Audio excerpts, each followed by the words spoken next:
Good morning, everyone. Welcome to the DK classes. Please like, subscribe, and share my YouTube channel. Please support. आज हम LCM और HCF की श्रृंखला में तीसरा पार्ट पढ़ने जा रहे हैं और यही आपका ये बोले कि आखिरी पार्ट भी है। ठीक है, जब हम इसको सॉल्व करते हैं बच्चों, ठीक है, तो दो पार्ट हम कर चुके हैं। तीसरा एक बहुत शानदार प्रश्न ले रहे हैं कि 3 घंटियां क्रमशः 12, 15 व 18 सेकंड में बजती हैं। यदि आखिरी बार ये 10:30 में बजी थी तो तीनों घंटियां एक साथ कितने बजे बजेगी। समझ के बात को, मतलब पहली जो है वो 12 सेकंड के अंतराल में बजती है, जैसे आप लोग स्नूज करते हैं उसी तरीके से। दूसरी जो है 15 सेकंड के और तीसरी जो है 18 सेकंड के, ठीक है, अंतराल में बजती है।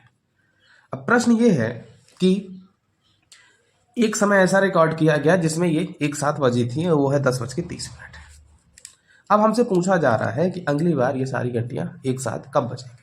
तो जब भी इस तरीके का प्रश्न आए थे बच्चों, ठीक है, तो देखो ध्यान करो, हम कुछ देर पहले जब कुछ पिछली क्लासों में किए थे प्रश्न, तो 12 का पहाड़ा पढ़ते जाओ, 15 का पहाड़ा पढ़ते जाओ, 20 का पहाड़ा या 18 का पहाड़ा पढ़ते जाओ, जहां पे तीनों संख्याएं मिल जाए उसी को रोक दो। उसके लिए हम लेते हैं एलसीएम। 12, 15 और 18 का क्या लेंगे? एलसीएम। जब हम 12, 15 और 18 का एलसीएम लेंगे तो हमारे पास निष्कर्ष क्या मिलेगा प्यारे बच्चों, कि इसका एलसीएम आएगा 180। अब एलसीएम आ गया 180, ठीक है। तो जब 180 आ गया तो मतलब यह है कि 180 सेकंड के बाद फिर से ये घंटियां एक साथ बजेंगी आफ्टर 180 सेकंड। तो 180 सेकंड का हमको इंतजार करना पड़ेगा और 180 सेकंड के बाद ये पुनः एक साथ बजेंगे। ठीक है, जब 180 सेकंड के बाद बजेंगी तो बस कुछ नहीं है, इस 180 सेकंड को आप मिनट में कन्वर्ट कर दो। 180 डिवाइड बाई 60 यानी कि क्या, 3 मिनट। इसका मतलब ये है कि 3 मिनट बाद ये घंटियां जो है फिर से एक साथ बजेंगी। अब हमको क्या करना है प्यारे बच्चों, कि हम ये देखे हैं कि 10:30 में पहली बार बजी थी, फिर 3 मिनट बाद बज रही हैं, तो 10:33 यही आंसर हो जाएगा, क्योंकि मिनट वाला पार्ट है तो मिनट वाले पार्ट से जोड़ेगा। ठीक है, तो इसके लिए कौन सा आंसर सही हो जाएगा? Answer number 1। तो पहला आंसर इसके लिए सही है। इस तरीके से चीजें अपन करेंगे। आगे बढ़ते हैं, एक दूसरा प्रश्न लेते हैं। आप तो बस ये देखो कि एलसीएम और एचसीएफ का महत्व कितना है, कितने प्रकार के क्वेश्चन बन सकते हैं। ठीक है, अब हम समझने की कोशिश करते हैं एक दूसरा प्रश्न लेते हैं। एक दूध वाले के पास, ओ माय गॉड, दूसरा प्रश्न ये है कि एक दूध वाले के पास 2 केन हैं जिसमें 45 लीटर व 75 लीटर दूध है। उस पात्र की अधिकतम क्षमता ज्ञात करें जो दोनों केनों के दूधों की मात्रा को ज्ञात कर सकता है। ठीक है, अधिकतम, तो जब भी अधिकतम शब्द इस्तेमाल हो जाए बच्चों तो वहां पे आपको क्या लेना है? एचसीएफ फाइंड आउट करना है। तो एक बर्तन कितना है? 45 लीटर का, और दूसरा कितना है? 75 लीटर का। अब इन दोनों बर्तनों की मदद से आपको करना क्या है कि इसका एचसीएफ फाइंड आउट कर लेना है। तो जब आप एचसीएफ फाइंड आउट करेंगे प्यारे बच्चों, तो आपका रिजल्ट क्या आएगा? आपका रिजल्ट आ जाएगा 45 और 75 का। ऑप्शन से भी जा सकते हैं, ऐसी कौन संख्या है जिसमें क्या 20 का भाग दोनों में जा सकता है? नहीं। क्या 16 का? नहीं। 18 का? नहीं। 15 का? बिल्कुल जा सकता है। तो 15 विल बी योर आंसर। जब इस तरीके से प्रश्न आएगा तो आप लोगों को यही प्रक्रिया दोहरानी है। ठीक है, अब आगे बढ़ते हैं, कुछ और प्रश्न लेते हैं।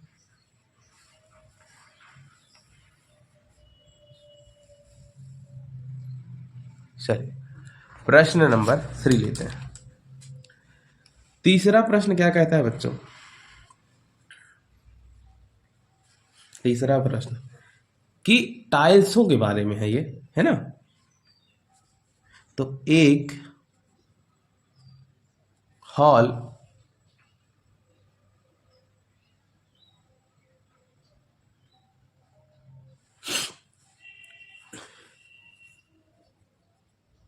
के फर्श की लंबाई 68 मीटर है और चौड़ाई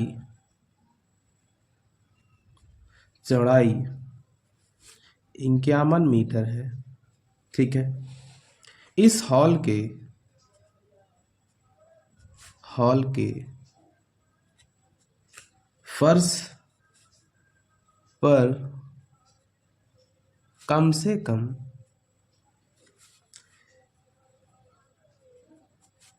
कितनी वर्गाकार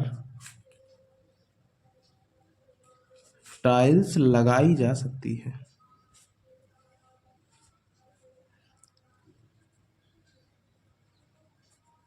समझ जाना बात को।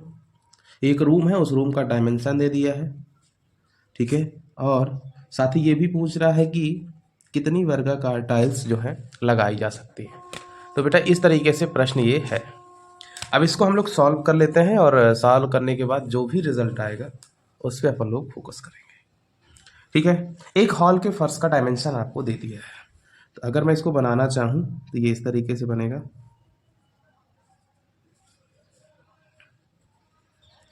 ये 68 मीटर हो गया और ये 51 मीटर है। ठीक है, अब हमको करना क्या है कि इन दोनों का HCF फाइंड आउट कर लेना है। HCF फाइंड आउट करना है किसका? 68 और 51 का। अब इनका HCF मतलब ऐसा कौन सी संख्या है जिसमें इन दोनों का भाग चला जाए? तो देखो 17 एक संख्या होती है, 17 चौको 68 और 17 3 51। ठीक है, तो 17 ही वो संख्या है जिसका दोनों में भाग जाएगा, तो इनका HCF क्या आ जाएगा? 17 आ जाएगा।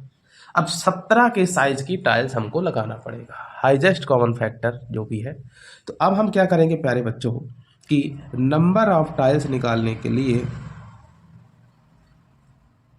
ठीक है, टाइल्सों की संख्या निकालने के लिए हम क्या करेंगे? हॉल का क्षेत्रफल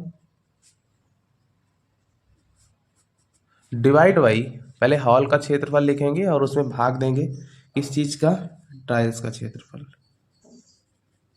टाइल्स का क्षेत्रफल, तो हॉल का क्षेत्रफल कितना होगा? 68 गुणे 51 बटे 17 इंटू 17। सही बात है। तो इस 17 चौको 68 और 17 3 51, 4 गुणे 3 यानी कि 12। तो 12 टाइल्स ही क्या की जा सकती है? 12 टाइल्स ही लगाई जा सकती है। ठीक है, तो कौन सा ऑप्शन सही हो जाएगा? ऑप्शन नंबर बी यहाँ पे सही हो जाएगा। इसके बाद है चौथा प्रश्न। इसके बाद चौथा प्रश्न है, तो चौथा प्रश्न प्यारे बच्चों क्या है? ठीक है, एक और बढ़िया तरीके का क्वेश्चन लेते हैं कि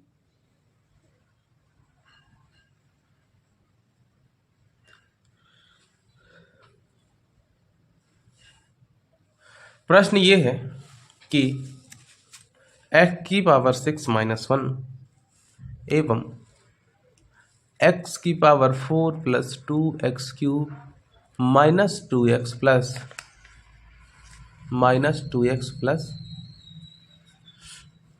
1 का HCF ज्ञात करो। HCF मतलब ऐसा कौन सा नंबर कॉमन है दोनों संख्याओं में जिसका इन संख्याओं में भाग जा सकता है? तो देखोगे कि भाई ये तो छठा रखा हुआ है और इसमें हम कुछ भी कर ले, इस वाली संख्या में हम कुछ भी कर लें तो x की घाते 6 नहीं आ सकता, और इसको भी हम कितना भी तोड़ें x की घाते 4 नहीं आ सकता। ठीक है, अर्थात कुछ भी कॉमन नहीं है, और जब कुछ भी कॉमन नहीं निकल सकता प्यारे बच्चों, वहां पे HCF कितना होता है? 1 होगा। ठीक है, HCF क्या होगा? 1 होगा।